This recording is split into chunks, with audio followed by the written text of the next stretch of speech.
Okay, so the next thing I'm going to do is the hairband. And for that I'm using R37, R35, and R32. Because it's a small area, I'm going to do the darkest color first.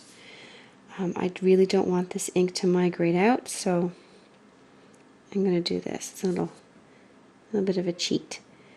So I'm going to put the darkest color where I would imagine the shading to be the darkest. Okay, then I take my next shade up, which is my R35.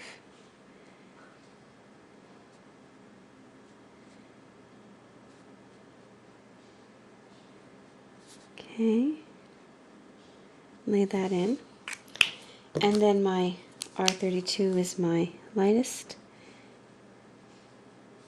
and that'll add my highlight. Just blend.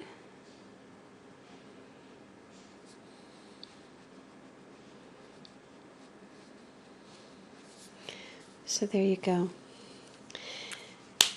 I'm going to do here the little sort of cuff, I guess it's called, and I'm going to use C1.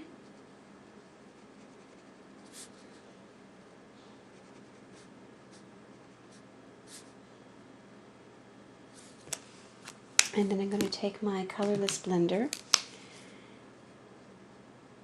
and just going to blend the line, and that gives a highlight and still makes it look as if it were, you know, white.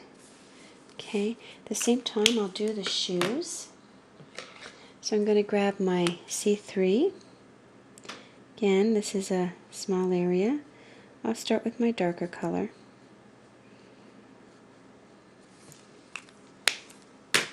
And add my C1.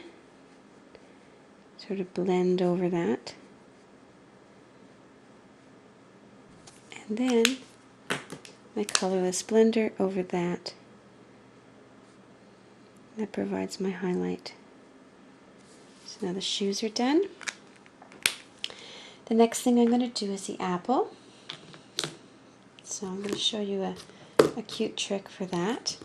If you can see in this example, my apple's sort of green and red.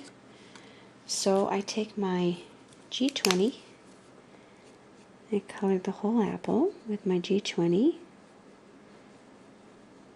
and the leaves. Then I take my G82 and I work on giving that some shadow.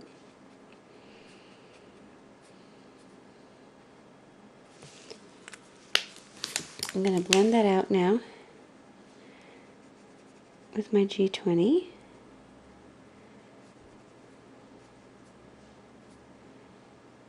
Okay, then I'm going to take my R35. Okay, I'm going to open it on the chisel edge. I'm going to take the tip of my G20 and I'm just going to pick up some color like that. Alright. Then I'm going to add the color right on to the apple.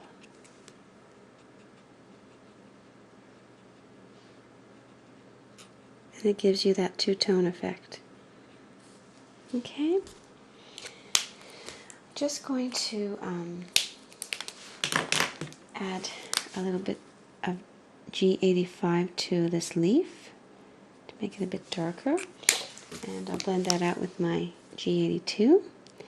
So now my apple is done. And don't worry about doing that effect, the tip to tip with your Copic markers. It won't ruin your markers.